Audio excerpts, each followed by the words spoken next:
Muchos de ustedes recordarán a la Rosa de Tokio, un personaje que se menciona en algunas películas de guerra, o en algunas historias relacionadas con la Segunda Guerra Mundial, particularmente con la Guerra del Pacífico. Allí los soldados americanos recibían transmisiones hechas desde Tokio por una locutora que hablaba en inglés y que se denominaba Rosa de Tokio. Usted habrá visto alguna de esas películas.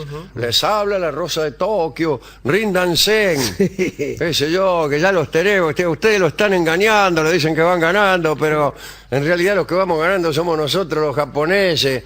Y ahora escucharemos Bailando me diste un beso. Bien. Me propongo contar muy brevemente la verdadera historia de esta acaso inexistente Rosa de Tokio. Qué bueno eso. Iba Ikoku Toguri nació el 4 de julio de 1916 en Los Ángeles, California, hija de Jun y Fumi Limuro Toguri, que eran inmigrantes japoneses, como ya todos estábamos sospechando. Tuvo 3 hermanos, Koichiro, Inés Isa y Jun Misu.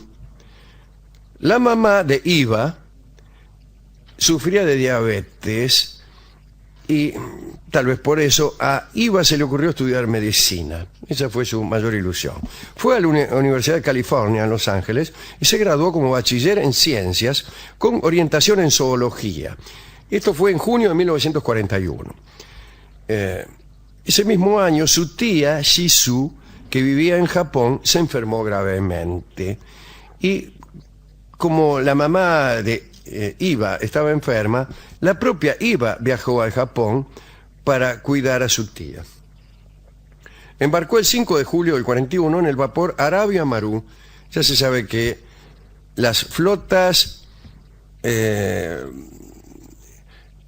barcos mercantes japoneses suelen utilizar como apellido de sus barcos Maru. Maru. Por ejemplo, Arabia Maru y, por ejemplo, Tupac A. Maru.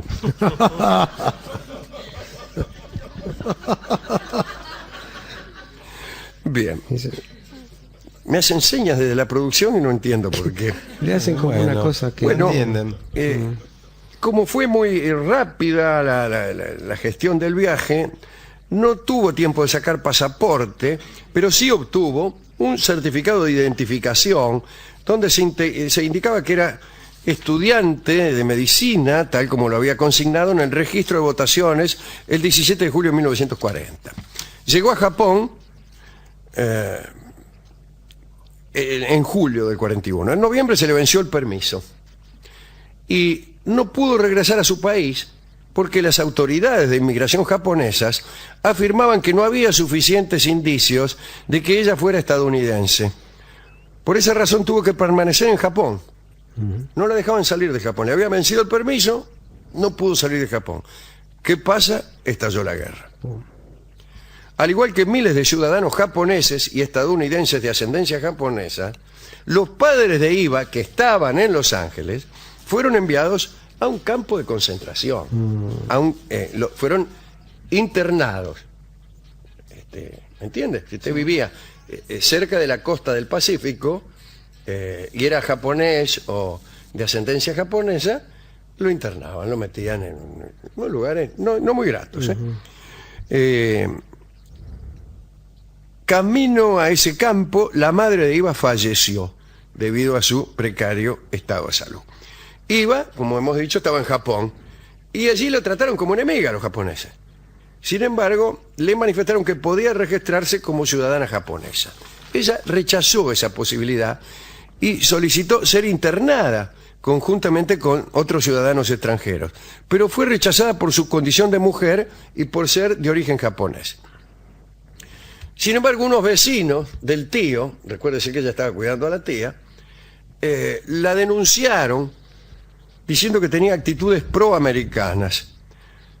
Bueno, tuvo problemas. Al final pudo trabajar como mecanógrafa y dictar clases de piano para poder pagar las clases de japonés que estaba tomando. Finalmente consiguió trabajo como transcriptora de noticias en la agencia de noticias Domei, donde se enteró de que su familia había sido internada, tal como ya sabíamos nosotros. En Arizona estaban ¿cómo era el apellido? Toguri.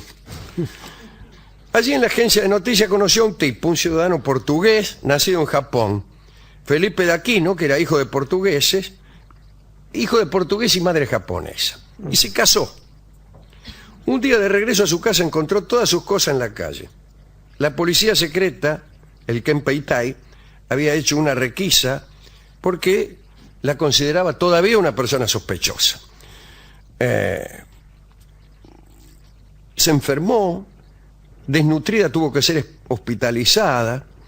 Al final conoció al mayor Charles Cousins, un australiano, prisionero de guerra, pero que junto a otros compañeros fueron liberados al precio de tener que trabajar en Radio Tokio, sabiendo que ellos tenían experiencia en la radiodifusión. Y Cousins le pidió a Iva que trabajara con ellos en Radio Tokio. Y tenía que escribir unos guiones destinados a ser propalados a las tropas aliadas en el Pacífico, no a los japoneses, a los aliados. Poco después, las autoridades japonesas de la radio le pidieron a Charles Cousins, que era locutor también, que preparara a una mujer disc-jockey para un programa llamado Hora Cero, un nombre que había elegido el propio Cousins. Y el programa empezó a emitirse en marzo de 1943, cuando se llevaba a cabo la operación de invasión a Guadalcanal. Y la locutora llevaba el apelativo de Ana la Huerfanita. Además es un personaje de historieta en los Estados Unidos. Y Iva empezó a ayudar a Cousins con los guiones, pero terminó redactándolos ella completamente. Ahora bien, estos guiones no eran, tal como suele suponerse, los que yo he recitado al principio del programa. No decían Rindansen ni nada. Tengo un guión del 22 de febrero de 1944. Extraordinario, Alejandro. La locutora, la huerfanita, Annie, dice: hola, ¿qué tal, enemigos?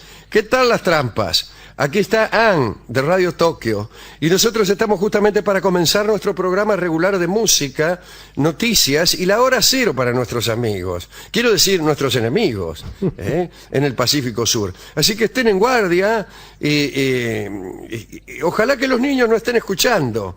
¿Todo listo? Bueno, aquí está el primer ataque a su moral. La Boston Pops tocando, qué sé yo, cualquier cosa, ¿no? Strike Up de Band. Y viene la música. Otro tengo. Ahora haré un delicado ataque a los huérfanos del Pacífico Sur. Sargento, ¿dónde está ese coro de huérfanos? Ahí están los muchachos. Ann está aquí. ¿Qué tal si cantan para mí esta noche? ¿No quieren? Bueno, entonces escucharemos otra cosa. Y así. Era una cosa simpática. Sí. Muy bien. Cousins e Iva trabajaban tratando de hacer el menor daño posible con sus cantos de sirena, y lo hicieron tan bien que los servicios secretos aliados reconocieron al final de la contienda que estos programas no solo no afectaban negativamente a la moral de las tropas, sino que se la elevaban. En realidad, la Rosa de Tokio nunca existió. El nombre fue acuñado por los soldados estadounidenses que estaban en el Pacífico, pero la locutora nunca decía les habla la Rosa de Tokio. Ella decía les habla Anita la huerfanita. Pero en realidad ni siquiera Iva era la única Anita la huerfanita. Eran Iva y otras 24 mujeres que se iban turnando. La mayoría eran norteamericanas. Sin embargo, cuando Japón se rindió, se inició una cacería de brujas para capturar a la Rosa de Tokio. Y quien pagó las consecuencias fue Iva Toguri. Sucedió que unos periodistas viajaron a Japón para encontrar a la Rosa de Tokio y entrevistarla. Una locutora les dio el nombre de Iva y los periodistas le ofrecieron un dinero por el reportaje. Pensando que el dinero le serviría para paliar la grave situación económica que vivía con su marido, accedió a la nota. Y los periodistas le pusieron como condición que firmara una declaración diciendo que ella era la Rosa de Tokio. Luego armaron un paquete de pruebas y se lo entregaron, los periodistas, a las autoridades del gobierno estadounidense. Iva Toguri fue capturada y encarcelada, pues indicada como la Rosa de Tokio por la prensa y por funcionarios de gobierno que buscaban venganza. Y en consecuencia debía seguírsele un juicio por traición. Además, las otras mujeres que hacían trabajos de estos habían renunciado a la nacionalidad estadounidense, pero Iva no. Por esa circunstancia el fiscal encontró la forma de acusarla de traición a la patria. Tanto el ejército como el FBI y el Departamento de Justicia no encontraron, sin embargo, forma de sustanciar una acusación. El caso fue archivado. Pero apareció el periodista Walter Winchell. Algunos de ustedes se acordarán de él. Acá dice que era una especie de cazabrujas. Bueno, no es verdad. Él fue uno de los primeros detractores de Hitler en la prensa americana y también fue víctima posteriormente del macartismo. Tuvo líos con el senador McCarthy. Hay una película, me parece recordar, que se llama justamente Winchell y que creo que es protagonizada por Stanley Tucci, que es un actor medio pelado. El caso es que su descripción de los actores demasiados datos en este programa. Sí, no. Medio pelado. Claro. Sí. El caso es que Winchell empezó a hacer una campaña contra Iva Toguri. Y unas organizaciones americanas que nunca faltan, ¿no? La Legión Americana, los hijos e hijas nativos del Dorado Oeste, siguen prosperando todavía. Sí.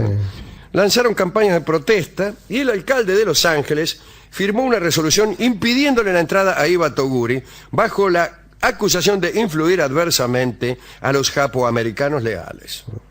La protesta la demoró en Japón y el bebé de Iva Toguri murió al momento de nacer. Fue arrestada nuevamente en Japón y llevada a Estados Unidos, en donde un jurado federal la acusó de traición. Le hicieron un juicio. Bueno, nunca pudo demostrarse nada. El jurado no llegó a un veredicto en el juicio. La declararon inocente en 7 de los 8 cargos, pero finalmente fue culpable de uno, que era hablar delante de un micrófono sobre acciones relacionadas con el hundimiento de barcos estadounidenses. Y la pena mínima era 5 años y $5.000 de multa. La sentenciaron a 10 años y $10.000 y la despojaron de la nacionalidad. La liberaron en 1956 y la deportaron a Japón.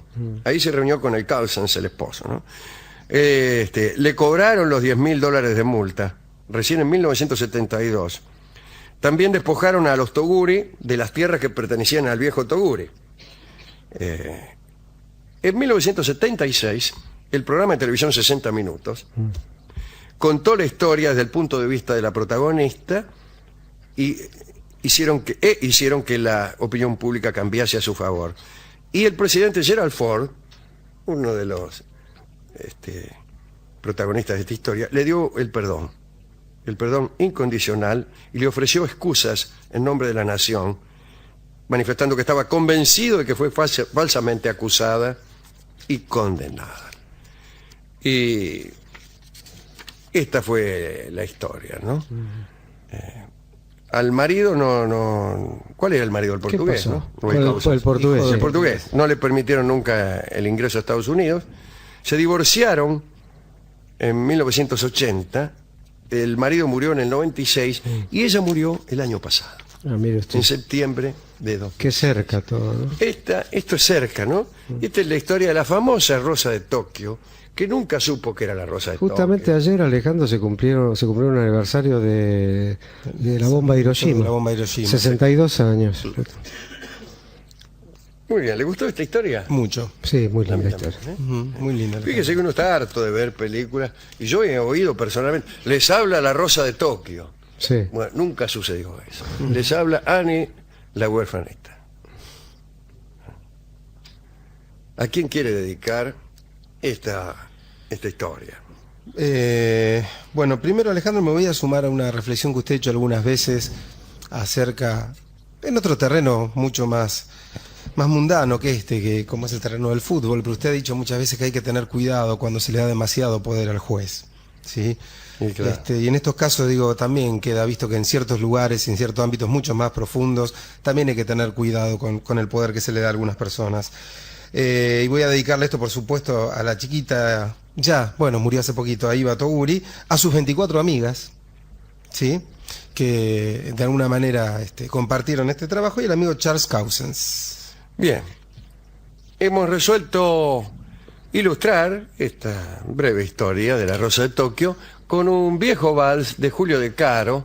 Inusual que Julio De Caro componga un vals, tampoco se parece a las composiciones de De Caro, tampoco es muy lindo, pero sí tiene una interpretación fabulosa, ya que lo va a tocar Juanjo Domínguez con su trío. Bueno. Y Rosita ciertamente ha sido compuesto por Julio De Caro, anticipándose a la acción de esta querida Iva, también llamada Rosita de Tokio.